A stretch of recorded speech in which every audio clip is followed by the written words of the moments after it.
과거의 학생 성규현과 지금의 이제 성규현이 뭐가 다른 점이 있는지. 삶의 태도? 삶의 태도가 다르다. 이제 꿈에 대한 접근성이라던가 이런 게 좀 다른 건가? 그때의 뭔가 우리 지금 세대도 많이 그런 걸 강요당하긴 하지만 우리 때는 더더욱 더 꿈과 뭐 뭔가를 이뤄야 한다는 어떤 것에 대한 강박을 주고 살는, 특히 배우한테는 그게 좀 더 가혹한 것 같아요. 우리 보통 사람들이 그냥 일반적으로 살아간다 그러면 회사에 들어가서 넌 꼭 사장이나 회장이 돼야 돼를 강요당하진 않잖아. 아 그렇죠. 그 업종에 들어가서. 네 그렇죠. 근데 배우한테는 사회가 그걸 강요하는 느낌이 있거든. 그러니까 스타가 돼야 된다는. 그걸 알게 모르게 모두가 머릿속에 넣고, 본인들도 스타가 되고 싶어서 시작한 경우가 많으니까 나도 그랬고. 그러니까 내 삶의 모든 어떤 첫 번째 기준은 다 일, 연기, 배우, 이게 오로지 하나로 딱 합쳐져 있는 거였으니까. 그래서 꼭 그거에서 성공을 해야만 성기훈이 잘 살 수 있을 것처럼 생각을 했는데, 지금의 이제 나이 먹은 내가 생각할 때는 40 중반을 넘어서는 나는 일과 나는 다른 거구나라는 걸 확연히 알게 되는 거지. 그게 무슨 정확하게 어떤 말인지 알 수 있을까요? 그 일의 성패가 나의 행복을 좌지우지하지는 않는다는, 나여야 한다는 거지. 내 삶의 1번은 나를 희생하면서 일에 몰두하지 말고. 아이러니하게도 그렇게 미쳐 있었던 시간이 있기 때문에 어느 정도 그래도 업계에서 이름을 얘기할 수 있는 위치에 간 거라고도 얘기할 수는 있지만, 이게 나중에 좀 아픈 시간이 있었어요. 그러니까 어느 순간 인간 성기훈으로 있는 시간이 너무 힘든 거야. 그냥 배우로 사는 시간이 제일 편한 거지. 무대 위에 올라가면 거기서 내가 아니라 그렇죠. 그 사람으로 있는 거잖아. 그 아. 인물로 살 수 있는 거잖아. 그 시간은 너무 편한 거야. 모든 게 정해져 있으니까. 왜냐하면 그 자기가 평상시 억눌러 있던 거를 연기로서 그냥 대신 표출할 수도 있는. 뭐 그런 부분도 없잖아. 있고. 그러니까 그 시간이 제일 편하고, 그 다음 편한 시간은 그래도 그걸 하려고 극장에 와 있는 시간이 제일 편하고, 그리고 그 외에는 그걸 하기 위해 연습실에 있는 시간이 제일 편하고, 이 일을 빼놓고 그냥 인간 성기훈으로 있는 시간은 내가 어쩔 줄을 몰라 하는 거야.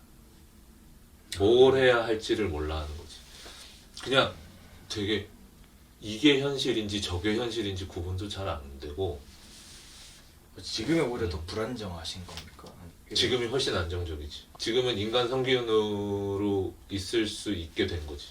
우린 기존에 어떤 우리 앞을 살아온 그 인간들이 만들어 놓은 그 가치관과 세계에 갇혀있는. 너무 갇혀 있는 게 아닌가라는 생각이 들기도 해. 사람들은 예술을 향유하는 것 자체에 대한 교육이 안 되어져 있는 거지. 지금 우리 사회는. 지금 미국에서 뮤지컬을 받아들여온 지 벌써 거의 이제 반세기 되나요? 이제 50년? 한국 영화 100주년 때 봉준호 감독이 아카데미 대상하고 칸 영화제 황금 종려상을 탔어. 그렇게 비한다면 한 또 반년은 좀 더 기다려야 되나요? 어떻게 생각하면 내가 바라볼 때는 한국 영화가 거쳐온 어떤 그 시간의 역사의 길을 뮤지컬이라는 장르가 좀 더 긴 시간을 좀 겪고 있거든. 경제적으로만 생각해도 투자가 들어왔다가 빠지고 그 살아남기 위한 노력을 하고 마치 스크린 쿼터 했던 것처럼 지금이 어쩌면 딱 그 시기인 것 같아. 창작들에 대한 그 관심과 이게 살아남아야 우리가 살아남는다는 걸 깨닫고 노력하고 있는 업계 사람들의 모습으로 볼 때 딱 그 시기를 겪고 있는 건데, 아무튼 되게 문화 전반적인 현상이 깔려야 하는 거지. 문화를 향유하는 것에 대해서. 저 위에 해방 시기를 겪었던 선생님들한테 귀동냥으로 들었던 얘기들에 의하면 옛날 동양극장이라는 어마어마한 극단이 있었단 말이에요. 어느 정도였냐면 규모가 한 팀이 서울에서 공연하고 있으면 한 팀은 지방을 돌고 한 팀은 다음 작품을 연습하고 있고, 이 시스템이 돌아가던 극장이었다. 쇼도 있었고, 그 안에는 쇼도 있었고 공연도 있었고 드라마도 있었고.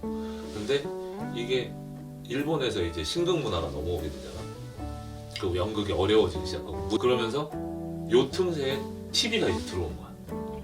사람들이 극장에서 좀 멀어졌을 때 TV가 딱 들어오면서 극장은 정말 멀어져 버리게 되는 거지. 가 들어온 게 우리의 주적이라고 얘기할 건 아니지만 그거에 상응한 만큼의 어떤 그 극장 공간을 우리가 즐긴다는 것에 대해서는 너무 근원적인 교육과 원론적인 얘기가 필요한 거지. 예를 들면 아동극을 공연하면 우린 너무 문화적으로 위축돼 있는 게 피터팬하고 흥분 올보를 공연하면 사람들이 다 피터팬을 보러 가요. 그러게요. 왜 그럴까요? 이건 문화 사대주의지. 어떤 면에서 생각하면 그게 더 재밌다고 생각해. 근데 재밌는 건 이 선택이 아이들의 선택이냐? 그렇지 않다는 거야. 어른들의 선택이죠. 어른들의 선택이지. 그거 그리고 그렇게 교육되어지는 거지. 애들 입장에서는 흥분 올보보다 피터팬이 재밌는 거구나. 근데 오히려 요즘 세대들은 요즘 말로 국뽕이라 그러는 거 얘기하는 것처럼 우리 것에 대한 자긍심이 훨씬 더 커져가고 있는 거야. 그 자세히 뭐 제작진은 살펴보진 않았지만 지난 3일 동안 집콕하면서 스위트홈을 풀로 저도 봤어요. 한국 좀비는 스토리가 있단 말이야. 정말 뭔가 우리만의 스토리를 얘기하고 가져가는 게 굉장히 중요한 의미가 생긴 것 같아. 그러면 앞으로 하고 싶은 캐릭터가 뭐 있습니까? 제가 태양의 후예 대통령 역할이 좀 기억에 남거든요. 그게 내 드라마 첫 촬영이었어. 너무 긴장하면서 찍었던 거라 지금 보면 시선 처리도 되게 이상하고 되게 낯뜨거운 연기를 했더라고. 근데 어떤 캐릭터를 한다기보단 어떤 사람들이랑 어떤 작업을 하게 되느냐가 더 중요한 것 같아요. 뭐 가장 좋아했던 장소나 여행지는 어디셨습니까? 체코. 프라 너무 좋았어. 일단 나는 체코에 갈 때 이렇게 막 찾아보면서 사람들이 불친절하다 뭐 하다 어쩌고 막 안 좋은 얘기들이 되게 많더라고. 우리나라 문화랑 다른 건 네. 그 코리안 스마일이 없어. 그 자본주의의 미소가 없다는 거니까. 되게 순수하다는 거. 우리는 뭐 일단 사람을 만나면 웃는 거를 기본 매너라고 생각하잖아. 네, 그쵸. 그 미소가 없어 그 사람. 그럼 어떻게 합니까? 그냥 다짜고짜 인상 쓰면서 이렇게 인상 쓰는 것도 아니고 그냥 편안하게. 그냥 없는 상태인 거지. 미소도 없고 화를 내는 것도 아니고 그냥 할 일 하는 거야. 나는 그게 정서적으로 맞았던. 되게 편안하게 와닿았어. 워낙 솔직하신 분이라고 했으니까. 무시할 건 무시해라 이런 거. 오히려 어서 오세요 앉으세요 막 이거 안 하고 그냥 야, 뭐 먹을래? 그러고 나 이거 줘. 자 이게 네. 정말 너무 담백하고 좋은 거야. 사람이 사람을 만나는 그 방법들. 그들의 극장 문화가 너무 좋았어. 그런 무대 예술 같은 게 자리 잡혀 있는 나라인가요? 완전히. 대중적으로. 완전히. 아, 가서 느낀 게 뭐냐면 공연의 질이 좋지 않았어. 그런데도 불구하고 근데 사람들이 본다. 주말이면 줄을 서서 극장을 찾아가고 누가 봐도 잘 사는 사람들이 아니야. 와, 진짜 꿈 같은 얘기를 근데 하시네요. 되게 최대한 예쁘고 멋지게 차려입고 나왔다는 게 느껴져. 데이트 장소. 친구랑 온 사람들, 가족이 온 사람들, 뭐 커플이 온 사람들 다들. 그리고 공연이 질이 좋지 않음에도 네. 너무 즐겨. 그래요? 그 객석 자체가 다 들썩들썩해. 그러니까 공연 시간 것처럼. 내내. 와, 그거에 대해서 아무도 조용히 해주실래요? 뭐 이런 사람이 없어. 저도 그게 불만이에요. 막 뮤지컬 맘마미아 영화 볼 때 크면 와, 나 소리 지르고 싶은데 다들 똑같은 마음일 텐데 이게 우리나라 문화가 좀 잘못된 건지. 그 관극 문화가 난 너무 좋은 거야. 예, 저도. 그래서 그냥 끝나고 나면 그 많은 사람들이 그 시간을 자신들이 즐긴 것을 축하라도 하듯이 기립박수를 치더라고. 와, 되게 색다른 경험이었어. 그 극장 문화에 대한 경험은. 유럽 같은 경우는 동네마다 극장들이 퍼져 있어. 몰려 있지 않고. 사람들이 느끼는 그 벽이 문제인 거지. 문화에 대한 벽. 무조건 약간 그 상류층들이 보는 뮤지컬 그게 되게 어려운 거고 잘 차려입고. 뭔가 가면은 내가 무슨 교훈을 얻어야 되는 것처럼 그렇게 자리 잡혀져 있는 그런 거. 문화를 즐긴다는 건 난 그냥 놀이동산 가는 거 같아져야 되거든. 그쵸. 그러니까 영화도 뭐 아무렇지 않게 자유이용권을 딱 끊으면서 나는 오늘 여기에 있는 놀이기구들을 마음껏 즐기리라 하는 그 들어가는 사람의 마음이 필요한 건데, 이거를 우리가 놀이공원 들어가면서 어디 얼마나 날 재밌게 해주나 보자 한번 이러고 들어가면 싸우자는 거지. 그러니까 결국은 우리가 그거를 어떻게 즐기고 어떻게 할 수 있느냐에, 어떻게 함께 호흡할 수 있느냐의 문제인 것 같아요. 가장 행복했던 순간이 언제였나요?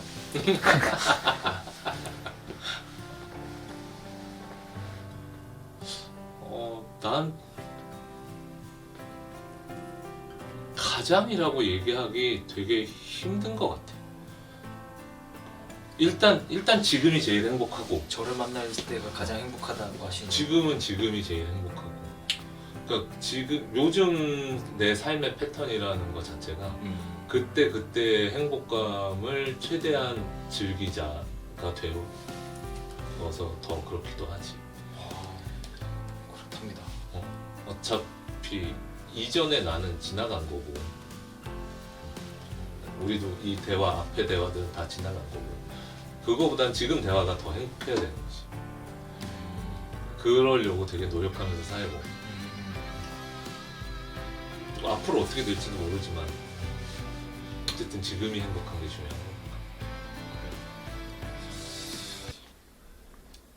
어렸을 때 정말 재밌게 읽었던 소설인데, 모모라는 소설 혹시 들어본 적 있어? 작가가 누구인가요? 프랑스 작가예요. 외국어 이름으로 된 건 나 잘 못 외워.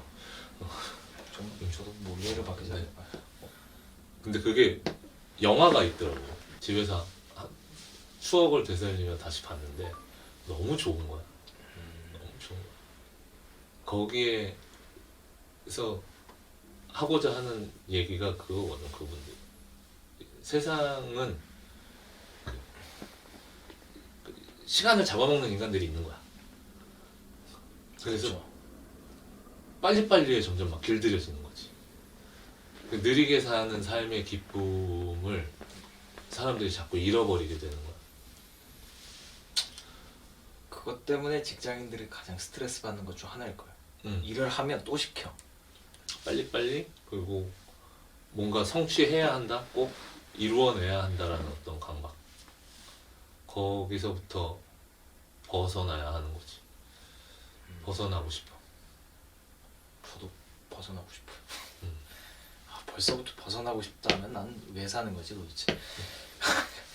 그러면 이제 마지막 질문인데요. 그 하고 싶은 말, 아무 말이나 뭐. 나는 배우로서 내가 할 수 있는 일은 내가 죽을 때까지 할 것 같고, 그러려고 노력을 할 거고, 교수로서도 할 수 있는 만큼 아이들한테 많은 얘기를 해주면서 살고 싶고, 굳이 요즘 학생들한테 하고 싶은 얘기를 하나 찍자면 그런 얘기는 하고 싶어.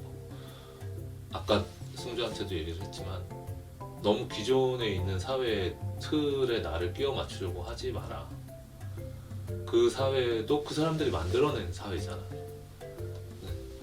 그 세상을 바꿀 힘이 나한테 있다라는 걸, 자기들 스스로에게 있다라는 걸 알았으면 좋겠어.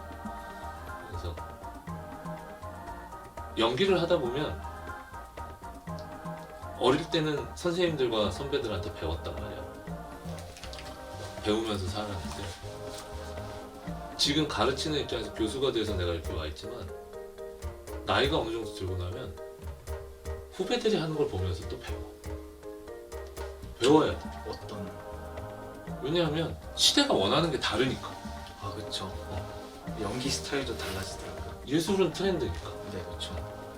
어쩔 수 없이 하나를 고집하고 있는 건 하고자 하는 얘기도 달라지고, 언어 자체도 달라지고. 모든 게 달라지니까. 그러니까 그거를 어느 하나의 옛날 자기 이전의 사람들이 가졌던 기준에 맞춰서 나를 잣대에 거기다 끼워 놓고 내가 잘하네 못하네 못했네 이게 좋은 거네 나쁜 거네를 판단하지 않았으면 좋겠는 거야. 그러니까 자신들이 지금 하고 있는 게 맞다라는 걸, 그 힘을 가졌으면 좋겠어. 그 자존감과 자신감을. 저는 뭐 한 가지 바람이 있다면 교수님 덕분에 우리 채널의 조회수가 좀 많이 올라가고 구독자 수가 많이 올라갔으면 좋겠다라는 바람입니다. 그럴 수 있을까? 어떻게 정할지 빨리 오늘은 여기까지. 오케이 오늘은 여기까지.